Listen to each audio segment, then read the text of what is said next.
बच्चों हम बात कर रहे थे इसके पहले वाले भाग तक, अध्याय संख्या 9 हमारे पूर्ण हो चुके थे। वहीं इसी क्रम को आगे बढ़ाते हुए हम इस भाग में अध्याय संख्या 10 शुरू करेंगे, जिसका नाम है बच्चों नए साम्राज्य और राज्य। वहीं बच्चों इसके पहले वाले भाग में हम बात करेंगे प्रशस्तियों के बारे में, अर्थात ये प्रशस्तियां क्या होती है और किस प्रकार से एक राजा या फिर उसके साम्राज्य के बारे में हमें विभिन्न जानकारियां प्रदान करती है। तो शुरू करते हैं बच्चों इस अध्याय को एक कहानी के साथ में। और इस कहानी में अरविंद नामक एक बालक है और ये अपने स्कूल में खेले जाने वाले एक नाटक में राजा की भूमिका अदा करने के लिए क्या किया जाता है, चुना जाता है। अब एक नाटक है जिसमें राजा की भूमिका अदा करने का कार्य किसको दिया है, अरविंद नामक बालक को दिया है। अरविंद क्या सोचेगा बच्चों, साई वेशभूषा में मूंछों पर ताव देते हुए रुपले कागज में लिपटी तलवार को पकड़कर चहलकदमी करेगा। अर्थात अब अरविंद सोच रहा है कि राजा के जो कार्य है वो किस किस प्रकार से हैं। अभी तक इस अरविंद को ये पता नहीं कि राजा के दूसरे कार्य भी होते हैं। तो अब ये क्या सोचेगा कि उसे हैरानी हुई इस बात को जानकर कि उसे बैठकर वीणा भी बजानी होगी और उसे कविता पाठ भी करना होगा। अब ये सोचने लगा कि इस प्रकार का कौन राजा हो सकता है जो वीणा भी बजाता होगा और कविता पाठ भी करता होगा, अर्थात एक संगीतज्ञ राजा। अर्थात ये राजा कौन हो सकता है।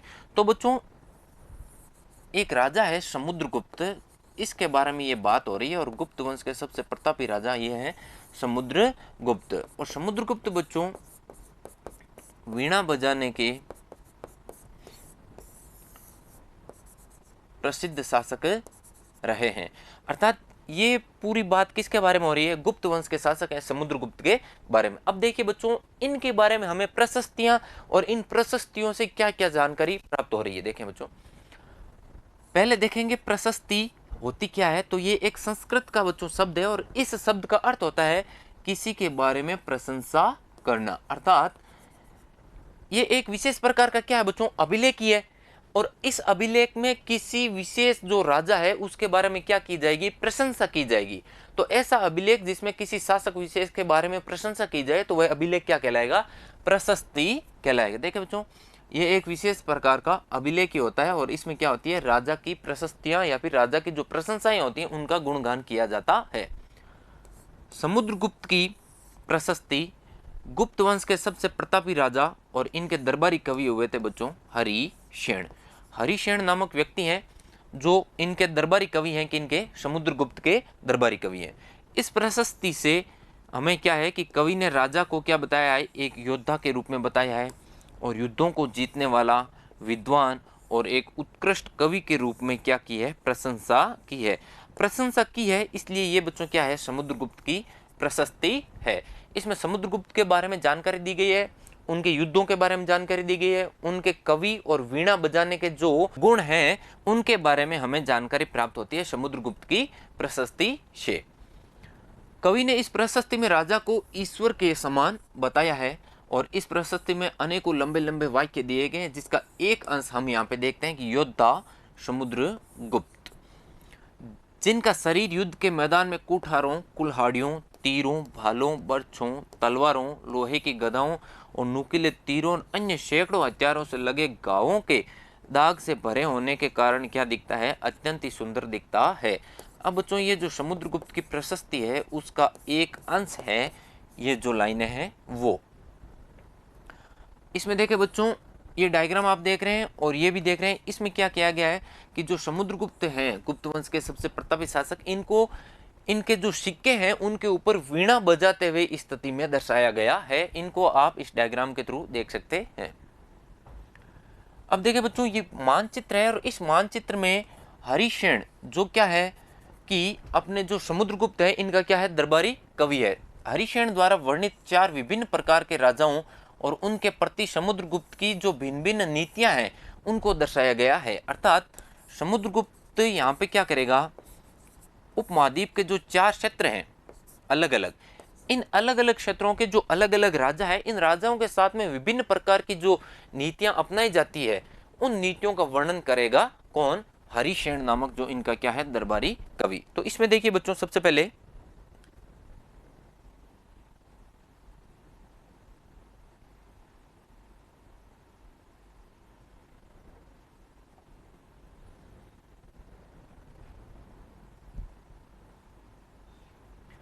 सबसे पहले बात करते हैं बच्चों मानचित्र में हरे रंग का क्षेत्र आर्यावर्त के उन 9 शासकों का है जिन्हें समुद्रगुप्त ने हराकर उनके क्षेत्रों को अपने साम्राज्य में मिला लिया। तो बच्चों आपको बताएं कि जो ये आर्यावर्त का क्षेत्र है वो मानचित्र में ये वाला क्षेत्र है। ये कौन सा क्षेत्र है बच्चों? आर्यावर्त का क्षेत्र है। और यहाँ के जो 9 शासक हैं इनको समुद्रगुप्त ने क्या किया था? हराकर इनके जो राज्य को क्या किया? अपने साम्राज्य में मिला लिया। अब बच्चों 2 नंबर पे देखें तो 2 नंबर पे मानचित्र में दिखाए गए लाल रंग के बिंदु वाले क्षेत्र हैं, इन्हें दक्षिणापथ के कुछ शासकों की क्या है?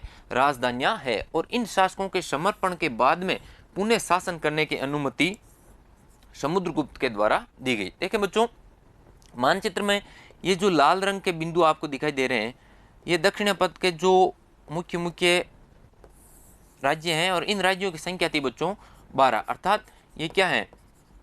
दक्षिणापथ के क्या है? 12 राज्य हैं। और इन्हें क्या किया था बच्चों? समुद्रगुप्त ने जीत लिया था और जीतने के बाद में इनको क्या कर दिया था? पुनः मुक्त कर दिया। अर्थात ये समुद्रगुप्त के अधीन माने जाएंगे और ये कर देंगे, लेकिन यहाँ पे शासन करने का अधिकार इन दक्षिणापथ के जो राजा हारे थे इन्हीं को दे दिया कि आप इन क्षेत्रों पर क्या करो? पुनः शासन करो। अब देखिए बच्चों 3 नंबर में हम देखते हैं कि पड़ोसी देशों का एक आंतरिक घेरा है जो बैंगनी रंग से क्या है? रंगा गया है। और इसमें असम का क्षेत्र, तटीय बंगाल का क्षेत्र, नेपाल और उत्तर पश्चिम के कई गण या फिर संघ आते हैं। ये समुद्रगुप्त के लिए बच्चों क्या ला रहे हैं? उपहार ला रहे हैं और दरबार में उपस्थित होते और इनकी आज्ञाओं का पालन करते थे। अब मानचित्र में देखें बच्चों कि ये वाला भाग जो है ये आंतरिक क्षेत्र है और इसके जो शासक है वो समुद्रगुप्त के लिए क्या लेके आ रहे हैं बच्चों? विभिन्न उपहार लेके आ रहे हैं, तोहफे लेके आ रहे हैं। और ये क्या कर रहे हैं? जो समुद्रगुप्त की जो आज्ञाएं हैं उनका पालन भी कर रहे हैं। तो ये क्षेत्र है इनके राज्य का आंतरिक क्षेत्र, जिसके जो शासक है इनको हराकर समुद्रगुप्त ने क्या किया? इनको उपहार देने के लिए, तोहफे देने के लिए और इनकी आज्ञाओं को मानने के लिए क्या किया? विवश किया। अब देखें बच्चों सबसे अंत में हम बात करेंगे बाह्य इलाके के उन शासकों के बारे में जिनमें क्या संभवतः कुषाण और शक वंश के क्या थे? शासक थे। श्रीलंका के शासक भी इसमें शामिल थे। इन्होंने क्या किया? समुद्रगुप्त की अधीनता को स्वीकार किया और इनके साथ में अपनी पुत्रियों को विवाहित करके वैवाहिक संबंध स्थापित किए। अब देखते हैं मानचित्र में ये कौन सा क्षेत्र है। तो मानचित्र में बात करें कि इस क्षेत्र की, श्रीलंका वाले क्षेत्र की, और जो ये बाहरी क्षेत्र है ये वाला, इन क्षेत्रों के जो शासक है बच्चों इन्होंने क्या किए कि जो समुद्रगुप्त के साथ में अपनी पुत्रियों को विवाहित करके वैवाहिक संबंध स्थापित किए। तो इस प्रकार से हमने देखा कि बच्चों आर्यव्रत के कितने हैं? 9 शासक हैं। इनको समुद्रगुप्त ने क्या किया? विजित करके अपने साम्राज्य में मिला लिया। वहीं दक्षिणापथ के जो 12 राज्य हैं इन 12 राज्यों को इसने जीतकर इनको क्या कर दिया? पुनः स्वतंत्र कर दिया और पुनः इन्हीं को इनके क्षेत्रों पर क्या कर दिया? शासन करने की अनुमति दे दी और इनकी अधीनता स्वीकार करवा ली। वहीं बच्चों बात करें कि जो ये आंतरिक क्षेत्र हैं, आंतरिक क्षेत्रों में क्या किया कि यहाँ के शासक समुद्रगुप्त की आज्ञाओं का क्या करते? पालन करते। उनके लिए विभिन्न प्रकार के तोहफे और विभिन्न प्रकार के उपहार लेकर आते। वहीं अंतिम रूप से देखें तो इस साम्राज्य के जो बाहरी क्षेत्र हैं, बाहरी क्षेत्रों में इधर का उत्तर पश्चिमी क्षेत्र और श्रीलंका का क्षेत्र भी इसमें शामिल है। तो यहाँ के शासकों ने क्या किया बच्चों? समुद्रगुप्त के साथ में अपनी पुत्रियों को विवाहित करके वैवाहिक संबंध स्थापित किए। तो बच्चों इस भाग में हम यहीं तक बात करेंगे और इसके अगले भाग में बात करेंगे कि इन प्रशस्तियों में इनकी जो वंशावलियां हैं उनके बारे में भी जो जानकारी मिलती है उसके बारे में। तब तक के लिए धन्यवाद।